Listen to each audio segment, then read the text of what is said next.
نحمده ونصلي على رسوله الكريم اما بعد فاعوذ بالله من الشيطان الرجيم بسم الله الرحمن الرحيم رب اشرح لي صدري ويسر لي امري واحلل عقدة من لساني يفقهوا قولي۔ ناظرین، پروگرام دعا کیجئے کے ساتھ ہم آپ کی خدمت میں حاضر ہیں۔ انشاءاللہ العزیز اس پروگرام میں ہم مختلف مواقع اور مختلف لوگوں کے لیے کی جانے والی دعاؤں کے بارے میں بات کریں گے۔ آج کے اس ابتدائی پروگرام میں ہم دعا کے آداب اور قبولیت کے مواقع وغیرہ کے موضوع پر بات کریں گے۔ دعا کیا ہے؟ دعا بندے کی اپنے رب سے التجا ہے، فریاد ہے، اس بات کا اظہار ہے کہ اے رب، میں محتاج ہوں، میں فقیر ہوں اور تو داتا ہے، تو دینے والا ہے، سارے خزانوں کی کنجیاں تیرے ہاتھ میں ہے، تیرا دروازہ دن رات کھلا رہتا ہے، تو سب کی سنتا ہے، ہر وقت سنتا ہے، تو دل ہی دل میں پکارے جانے والی دعائیں بھی سنتا ہے اور زور سے بولی جانے والی بھی۔ دعا انسان کی تمناؤں کے لب پر آنے کا نام ہے، جیسے علامہ اقبال نے بہت خوبصورتی سے کہا تھا کہ لب پہ آتی ہے دعا بن کے تمنا میری، کہ میری تمنائیں، میری آرزویں، میرے اندر کی خواہشات اور میری ضروریات، ان سب کو پورا کرنے کے لیے اے رب میری کوششیں کافی نہیں، ان کی تکمیل کے لیے میں تیرے سامنے ہاتھ پھیلاتا ہوں اور میں تجھ سے ہی دعا کرتا ہوں۔ حضرت زکریہ علیہ السلام نے بہت خشوع کے ساتھ اور بہت یقین کے ساتھ اپنے رب سے کہا تھا کہ وَلَمْ أَكُمْ بِدُعَائِكَ رَبِّ شَقِيًّا، کہ تجھ سے دعا مانگ کر اے رب میں کبھی بدبخت رہا ہی نہیں، نامراد رہا ہی نہیں، یعنی تو ضرور سنتا ہے، تو میری بھی سنے گا۔ اسی وجہ سے ہم دیکھتے ہیں کہ وہ ایک طویل عرصے تک اولاد کی محرومی کے باوجود کبھی مایوس نہیں ہوئے، اپنے رب کو پکارتے رہے، مانگتے رہے، حتیٰ کہ ان کی دعا سن لی گئی۔ کیونکہ دعا کی قبولیت میں یہ بات ہمیشہ یاد رہے کہ اللہ سبحانہ وتعالی اپنی خاص حکمت کے تحت یہ جانتا ہے کہ کس بندے کو کب کیا چیز عطا کی جانی چاہیے۔ تو آئیے ابتدا میں ہم دیکھتے ہیں کہ دعا مانگتے کیسے ہیں، دعا کا ادب کیا ہے، سلیقہ کیا ہے، کیونکہ یہ ایک انتہائی کمزور اور عاجز انسان کے الفاظ اس کے عظیم رب کی بارگاہ میں اٹھتے ہیں، تو پھر یہ کیسے ہونے چاہیے تاکہ دعائیں قبول ہو جائیں۔ تو اس سلسلے میں سب سے پہلی بات تو یہ ہے کہ انسان کو دعا مانگتے وقت پوری توجہ اور پورے خشوع اور خضوع کا مظاہرہ کرنا چاہیے، کیونکہ اللہ سبحانہ تعالیٰ غافل دل کی دعا نہیں سنتا۔ دعا مانگنے کے ادب میں سب سے پہلا ادب، سلیقہ اور کرینہ یہ ہے کہ انسان پورے اخلاص کے ساتھ، پوری توجہ کے ساتھ، شوق اور محبت کے ساتھ اپنے رب سے مانگے، پورے یقین کے ساتھ کہ اس کا رب اس کی دعا ضرور سنے گا۔ قرآن مجید میں اللہ تعالیٰ فرماتے ہیں وَادْعُوهُ مُخْلِصِينَ لَهُ الدِّينَ، اس سے دعا کرو دین کو اسی کے لیے خالص کرتے ہوئے، یعنی صرف اللہ سے مانگو، کسی اور سے نہیں، کیونکہ سب کو دینے والا دراصل وہی ہے۔ انبیاء ہوں یا اولیاء کرام ہوں یا بزرگان دین ہوں، سب کے سب اسی کے آگے سجدہ ریز ہوتے ہیں اور اسی کو پکارتے ہیں۔ نبی صلی اللہ علیہ وسلم صبح سے شام تک ہر موقع پر اپنے رب کو پکارا کرتے تھے، اور وہ تمام دعائیں احادیث کی کتابوں میں ہمیں صحیح سند کے ساتھ ملتی ہیں کہ کس طرح آپ صلی اللہ علیہ وسلم صبح بستر سے اٹھتے وقت اپنے رب کو پکارتے، پھر نماز میں کون کون سی دعائیں مانگتے، پھر اسی طرح کھانا کھانے سے پہلے، کھانا کھانے کے بعد، یہاں تک کہ اگر چھینک آئے تو اس وقت کیا پڑھا جائے، اور اسی طرح رات کو سوتے وقت، اور بے شمار مواقع کی دعائیں، اور اس کے علاوہ بھی نبی صلی اللہ علیہ وسلم کی دعائیں بہت ہی خوبصورت انداز میں مختلف کتابوں میں ہمیں ملتی ہیں، جس سے ہمیں دعا مانگنے کا سلیقہ اور ادب پتہ چلتا ہے، کیونکہ نبی صلی اللہ علیہ وسلم اللہ کے محبوب تھے، اور کس طرح اللہ کے محبوب نے اپنی عاجزی اور انکساری کا اظہار اپنے رب کے حضور کیا ہے، وہ ہمارے لیے ایک بہترین نمونہ ہے۔ پھر دعا مانگنے کے ادب میں ایک اہم ترین ادب یہ ہے کہ انسان توجہ سے مانگے۔ حدیث میں آتا ہے کہ اللہ سبحانہ وتعالی غافل دل کی دعا نہیں سنتا، یعنی انسان جب مانگے تو واقعی اس کو یہ معلوم ہو کہ وہ کیا مانگ رہا ہے، اور پھر تضرع اور عاجزی کے ساتھ بار بار اصرار کر کے مانگے، یہ نہ کہے کہ اے رب تو چاہے تو دے دے اور تو نہیں چاہتا تو نہ دے، نہیں، بلکہ پورے یقین کے ساتھ اپنے رب سے مانگے۔ اور اس بات کا بھی پورا یقین ہونا چاہیے کہ رب دعا سنتا ہے کیونکہ وہ دیتا ہے. رب نہ سوتا ہے، نہ اس کو اونگ آتی ہے، نہ اس کو نیند آتی ہے، اور اس کو دینے کے لیے کسی سے مشورے کی بھی ضرورت نہیں ہوتی. کوئی اس پر جبر نہیں کر سکتا، کسی کا اس پر زور نہیں. اس لیے انسان جب اس سے مانگے تو یہ سوچ کے مانگے کہ اس کو دینے میں پورا پورا اختیار ہے اور وہ میری دعا بھی ضرور سنے گا. پھر اسی طرح انسان اپنی عاجزی اور مسکنت کا اظہار کرے. مانگتے وقت انسان اپنے اندر کو بالکل تکبر سے خالی کر لے اور یہ سمجھے کہ میں ایک انتہائی حقیر چیز ہوں اور میرا رب عظیم خالق ہے، پوری کائنات کا مالک ہے، اور میں اسی کے آگے ہاتھ پھیلا رہا ہوں جو میرے اٹھے ہوئے ہاتھوں کو کبھی خالی نہیں لوٹائے گا، اور اس کو دینے سے محبت ہے، وہ دے کر خوش ہوتا ہے، اور دعا کرنے والے سے محبت رکھتا ہے، اور جو دعا نہیں کرتا اللہ تعالیٰ اس سے ناراض ہوتا ہے. اللہ سبحانہ و تعالیٰ قرآن مجید میں خود فرماتے ہیں وَقَالَ رَبُّكُمُ ادْعُونِي أَسْتَجِبْ لَكُمْ، تمہارا رب کہتا ہے مجھ سے دعا مانگو، ادعونی استجب لکم، میں تمہاری دعائیں قبول کروں گا. اس لیے رب کے وعدے پر یقین کرتے ہوئے ہمیں دعا کرتے رہنا چاہیے. پھر اسی طرح یہ ہے کہ دعا میں عاجزی اور انکساری کے ساتھ ساتھ گریہ وزاری بھی ہونی چاہیے، جس طرح نبی صلی اللہ علیہ وسلم بدر کے موقع پر اللہ سبحانہ و تعالیٰ کے حضور آہوزاری کے ساتھ دعائیں کر رہے تھے. اس سلسلے میں روایت میں آتا ہے کہ نبی صلی اللہ علیہ وسلم قبلہ رخ ہو کر گڑ گڑا کے دعا کر رہے تھے کہ اے اللہ میرے لیے اپنے کیے ہوئے وعدے کو پورا فرما، اے اللہ اپنے وعدے کے مطابق عطا فرما، اے اللہ اگر اہل اسلام کی یہ جماعت ہلاک ہو گئی تو زمین پر تیری عبادت نہ کی جائے گی. اور پھر اس قدر عاجزی و زاری تھی کہ حضرت ابوبکر صدیق رضی اللہ تعالیٰ عنہ نے جب آپ کو دیکھا تو پیچھے سے آ کر آپ سے چمٹ گئے اور کہنے لگے کہ اے اللہ کے نبی اب بہت کافی ہو چکا، آپ نے اپنے رب سے بہت کچھ مانگ لیا،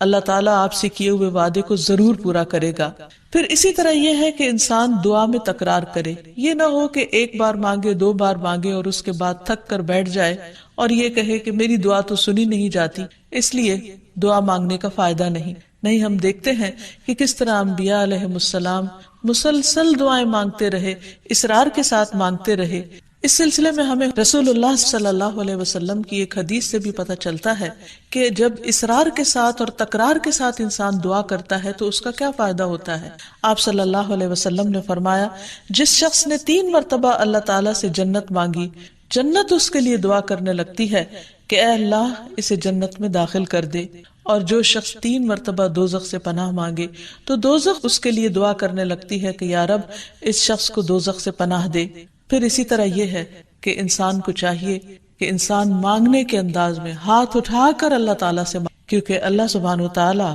بہت حیا والا ہے، بہت کرم فرمانے والا ہے. اس کو اس بات سے شرم آتی ہے کہ اس کا کوئی بندہ اس کے آگے ہاتھ پھیلائے اور پھر اللہ تعالیٰ ان ہاتھوں کو خالی لوٹا دے. وہ سب سے بڑا بادشاہ ہے، حقیقی بادشاہ، مالک کائنات، سارے خزانوں کا، وہ کبھی بھی اپنے بندے کو خالی ہاتھ نہیں لوٹاتا. ہاں یہ ضرور ہے کہ کبھی وہ انسان کو فوراً مل جاتا ہے جو انسان اپنے لیے طلب کرتا ہے، اور کبھی ایسا ہوتا ہے کہ اس سے بہتر کچھ اور عطا کر دیا جاتا ہے، یا اس سے کوئی آنے والی مصیبت ٹال دی جاتی، یا پھر آخرت میں اس کے لیے اس دعا کے اجر کو ذخیرہ کر دیا جاتا ہے، جسے دیکھ کر انسان تمنا کرے گا کہ کاش دنیا میں اس کو اپنی دعاؤں کے صلے میں کچھ بھی نہ ملا ہوتا. پھر اسی طرح یہ ہے کہ دعا کرتے وقت انسان کو حمد و ثنا کے ساتھ آغاز کرنا چاہیے، یعنی اللہ سبحانہ تعالیٰ کی تعریف کرنی چاہیے، نبی صلی اللہ علیہ وسلم پر درود شریف پڑھنا چاہیے، اور اس کے بعد اپنی عرض رکھنی چاہیے. تو جس دعا کے آگے پیچھے درود شریف پڑھ لیا جائے وہ دعا بھی قبول ہوتی ہے. فضالہ بن عبید رضی اللہ عنہ سے روایت ہے کہ ایک مرتبہ رسول اکرم صلی اللہ علیہ وسلم تشریف فرما تھے. ایک شخص آیا اور اس نے نماز پڑھی، پھر کہنے لگا اے اللہ مجھے بخش دے اور مجھ پر رحم کر. تو رسول اللہ صلی اللہ علیہ وسلم نے فرمایا اے نمازی تو نے جلدی کی، جب نماز پڑھ چکو تو بیٹھے رہو، اللہ کی اس طرح حمد و ثنا بیان کرو جیسا کہ اس کا حق ہے، پھر مجھ پر درود بھیجو، پھر اس سے دعا کرو. یعنی یہ دعا مانگنے کا ادب اور سلیقہ ہے. پھر اسی طرح یہ ہے کہ انسان کی دعاؤں کی قبولیت میں بعض اوقات اس کے گناہ، اور جب انسان استغفار کرتا ہے، توبہ کرتا ہے تو دروازے کھل جاتے ہیں. اسی لیے انسان جب دعا کرے تو اس کے ساتھ ساتھ اپنے رب سے توبہ اور استغفار کرے۔ پھر اسی طرح دعا کرنے کے ادب میں سے ایک چیز یہ بھی ہے کہ انسان جب دعا کرنا شروع کرے تو سب سے پہلے اپنے لیے دعا کرے، پھر اپنے قریبی لوگوں کے لیے دعا کرے اور پھر تمام لوگوں کے لیے دعا کرے۔ جیسے حضرت ابراہیم علیہ السلام کی دعا میں آتا ہے ربنا اغفر لی ولوالدی وللمؤمنین یوم یقوم الحساب، کہ اے ہمارے رب مجھے بخش دے اور میرے والدین کو بخش دے اور تمام مومنوں کو بخش دے جس دن حساب کتاب قائم ہو۔ پھر اسی طرح دعا مانگنے کے آداب میں سے یہ بھی ہے کہ انسان جامع الفاظ کے ساتھ، بہترین الفاظ کے ساتھ دعا مانگے، اور اس سلسلے میں ہم دیکھتے ہیں کہ نبی صلی اللہ علیہ وسلم سے بڑھ کر کس کے الفاظ جامع ہو، کمپریہنسو، کہ کم الفاظ میں زیادہ بڑی چیزیں مانگی گئی ہیں۔ اس لیے ہمیں مسنون دعاؤں کو یاد کرنے اور ان کو پڑھنے کا بھی اہتمام کرنا چاہیے۔ نبی صلی اللہ علیہ وسلم کو جو خاص چیزیں عطا کی گئی تھی ان میں سے ایک چیز جوامع الکلم تھی، جس کے بارے میں آپ نے فرمایا اوتیت جوامع الکلم، مجھے جامع بات کہنے کی صلاحیت بخشی گئی ہے، یعنی کم الفاظ میں زیادہ بڑا مضمون۔ پھر اسی طرح انسان کو اپنے نیک اعمال کو وسیلہ بنا کر دعا کرنی چاہیے۔ اگر زندگی میں انسان نے خالصتاً اللہ تعالیٰ کے لیے کچھ کام کیا ہو تو مشکل وقت میں، تکلیف کے وقت میں، پریشانی کے وقت میں انسان اپنے رب کے سامنے اس نیک عمل کا ذکر کر کے اس کے وسیلے سے دعا کرے۔ جیسے ہمیں ایک حدیث سے پتہ چلتا ہے کہ کچھ لوگ کہیں سفر پر جا رہے تھے تو راستے میں بارش شروع ہو گئی، بارش سے بچنے کے لیے انہوں نے غار میں پناہ، تو اتنے میں ایک بڑا پتھر لڑک کر غار کے دروازے کے آگے آ گرا اور غار کا دروازہ بند ہو گیا اور اس طرح وہ باہر نہیں نکل پائے۔ تو اس وقت ان تینوں نے آپس میں یہی سوچا کہ ہم اپنے اس عمل کو سامنے رکھ کر اللہ تعالیٰ سے دعا کرتے ہیں جو خالصتاً ہم نے اللہ تعالیٰ کی رضا کے لیے کیا۔ تو بہرحال تینوں نے اپنے اپنے نیک عمل کا ذکر کیا جس کی بدولت ان کی دعا قبول ہو گئی اور غار کے پتھر ہٹ گیا جو کہ بظاہر ناممکنات میں سے تھا، اور اس طرح وہ لوگ وہاں سے نکل آئے، ادروائز ان کی زندگی بھی خطرے میں تھی۔ پھر اسی طرح یہ ہے کہ اللہ تعالیٰ کے خوبصورت ناموں کو وسیلہ بنا کر دعا کرنی چاہیے۔ قرآن مجید میں آتا ہے وَلِلَّهِ الْأَسْمَاءُ الْحُسْنَى فَادْعُوهُ بِهَا، اور اللہ کے لیے ہیں اچھے اچھے نام، بس اسے پکارو ان ناموں کے ذریعے، یعنی ان کے وسیلے سے۔ تو اللہ سبحانہ وتعالیٰ کے نام مختلف دعاؤں کے آخر میں بھی آتے ہیں، اور اس کے علاوہ اللہ تعالیٰ کے ان سارے ناموں کو پڑھ کر بھی دعا کی جا سکتی ہے،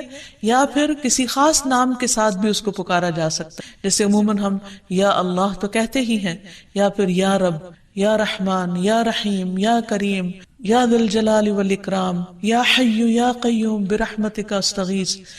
ان اچھے اچھے ناموں کے ساتھ اللہ تعالیٰ کو بار بار پکار کر دعا کرنے سے دعا قبول ہوتی ہے۔ پھر اسی طرح اگر کوئی شخص باوضو دعا کرتا ہے تو اس کی دعا بھی قبول ہوتی ہے۔ اس سلسلے میں ہم دیکھتے ہیں ابو عامر رضی اللہ عنہ جب شہید ہوئے تو ابو موسیٰ اشعری رضی اللہ عنہ نے آ کر نبی صلی اللہ علیہ وسلم کو اس کی خبر دی اور کہا کہ ابو عامر نے کہا تھا کہ آپ صلی اللہ علیہ وسلم سے کہنا کہ میرے لیے استغفار کریں۔ آپ نے پانی طلب فرمایا، وضو کیا، پھر ہاتھ اٹھا کر دعا کی، اے اللہ عبید ابو عامر کی مغفرت فرما۔ پھر اسی طرح دعا کی قبولیت کے آداب میں سے ایک ادب یہ بھی ہے کہ انسان حلال رزق کا اہتمام۔ نبی اکرم صلی اللہ علیہ وسلم نے ایک شخص کا ذکر کیا کہ وہ طویل سفر کرتا ہے، پریشان حال ہے اور خاک آلود ہے اس کے بال اور اس کا لباس، اور وہ بہت تھکا ہوا ہے اور اپنے ہاتھ آسمان کی طرف اٹھا کر کہتا ہے یا رب یا رب، لیکن اس کی دعا کہاں سے قبول کی جائے؟ اس کا کھانا بھی حرام، اس کا پہننا بھی حرام، اور وہ حرام پر ہی پرورش پایا،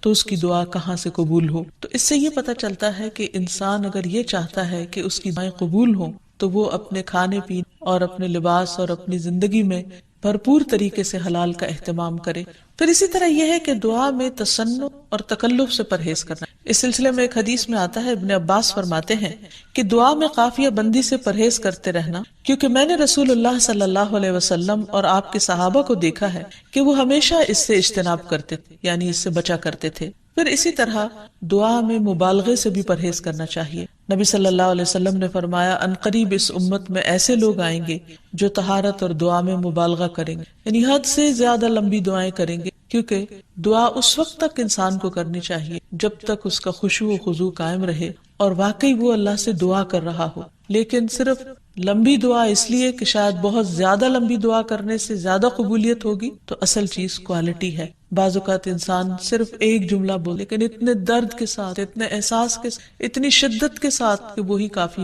جیسے یونس علیہ السلام نے مچھلی کے پیٹ پکارا تھا، لا الہ الا انت سبحانک انی کنت من الظالمین، کہ لا الہ الا انت، نہیں کوئی الہ مگر تو ہی، سبحانک تو پاک ہے، انی کنت من الظالمین، بے شک میں ظالموں میں گناہ گاروں میں سے ہوں۔ تو ان کی دعا فوراً سن لی گئی، قبول کر لی گئی۔ پھر اسی طرح کچھ اوقات اور مقامات ایسے ہیں کہ جہاں انسان کی دعا قبول ہوتی، مثلاً رات کے آخری حصے میں دعائیں بہت قبول ہوتی۔ حدیث میں آتا ہے رسول اللہ صلی اللہ علیہ وسلم نے فرمایا، ہمارا رب تبارک و تعالی ہر رات کو اس وقت آسمان دنیا پر آتا ہے جب رات کا آخری تہائی حصہ رہ جاتا ہے، وہ کہتا ہے کوئی مجھ سے دعا کرنے والا ہے کہ میں اس کی دعا قبول کر لوں، کوئی مجھ سے مانگنے والا ہے